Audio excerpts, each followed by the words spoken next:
হবে বাংলাদেশের মধ্যে, চ্যালেঞ্জ করে বলতে পারি। আমি বলেছি, এখন দোষরের কথা বলেন, দোষর তো আমাদের ভিতরে ঢুকিয়ে দেওয়া হয়েছে এবং সেই দোষর দিয়ে আমাদের পার্টি নষ্ট করেন। একবার স্বৈরাচার বলে পার্টি নষ্ট করার চেষ্টা করছেন, এখন দোষর বলে আমার পার্টি নষ্ট করার চেষ্টা করছেন। কে করছেন? বুঝে হোক না বুঝে হোক, তারা হলো আওয়ামী লীগের দোষর, তারা আওয়ামী লীগের পারপাস সব করছেন। আমরা এখন পার্টি ক্লিন করবো, যেটা মোস্তফা বলছে যে কাজ করবে, মাঠে থাকবে, বুকে রক্ত দেওয়ার জন্য প্রস্তুত থাকবে, সেই সব লোক সামনের দিকে জাতীয় পার্টির নেতৃত্ব দেবে। ভালো হবে, নতুন ঘর বানানো হবে, নতুন ভাবে প্রস্তুত দেবেন। দেশ বাঁচাতে হবে, দেশ বাঁচাতে হবে এবং এই দেশ বাঁচানোর জন্য আমাদেরকে প্রস্তুত থাকতে হবে। সারা বাংলাদেশের মানুষ আমাদের সঙ্গে থাকবে। এই কথাটা মনে রাখবেন, সাহস নিয়ে থাকবেন। আমাদেরকে মাথা নিচু করে থাকার পর্যন্ত তারা চেষ্টা করেছিল। কে করেছিল? যারা আমাদেরকে দোষর বলে, যারা আওয়ামী লীগের সঙ্গে, যারা আওয়ামী লীগের পারপাস সাথ করতে চায়, তারাই আমাদেরকে দোষর বলে।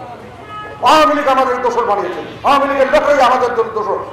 এখনো তাদেরকে বিভিন্নভাবে পৃষ্ঠপোষকতা করা হচ্ছে, বিভিন্নভাবে। আমি জানি না, সরকার হয়তো জানেন না, এখনো তারা এই পন্থী সেই পন্থী দিয়ে। কিন্তু এখন সরকার যদি তাদের পৃষ্ঠপোষকতা না করে, তাদের বেশি দিন আর খাওয়া নেই। এইবার আমরা থাক আর না থাক, আমরা বাঁচি আর মরি। জাতীয় পার্টিকে আমরা একক জাতীয় পার্টি এবং সত্যিকার অর্থে জনগণের পার্টি, এটা আমরা জনগণের সামনে প্রমাণ করেছি এবং সামনেও ইনশাল্লাহ প্রমাণ করে ছাড়বো। আপনাদের সঙ্গে নিয়ে আমরা রাত বলে ফাঁসি হলে ফাঁসি হবে, যা হবে হবে ইনশাল্লাহ। আপনারা ইনশাল্লাহ বাংলাদেশের মানুষ বুকে রক্ত দিতে শিখেছে অনেক আগে থেকে, আবার রক্ত দিবে।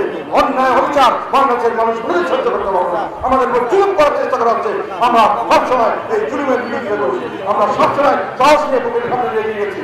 আমরা থাকবো, একতা বলতে থাকবো। 6 জুলাই গাজীপুরে যেখানে আওয়ামী লীগের ঘাঁটি, সেখানে গিয়ে বলছি যে আমাদের শহীদ মিনার, এই যে বর্তমান সরকার বিভিন্ন জায়গায় শহীদ মিনার তৈরি করেছে, এই শহীদ মিনার হল বৈষম্যের বিরুদ্ধে আত্মত্যাগের প্রতীক।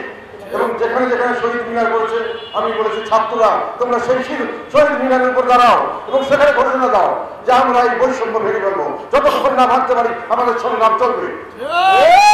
আমি বলেছিলাম এই যে স্বাধীনতার, এই যে আপনার খাবারের স্মৃতিসৌধ, এটা হলো আমাদের স্বাধীনতার যুদ্ধে মানুষের ত্যাগের প্রতীক।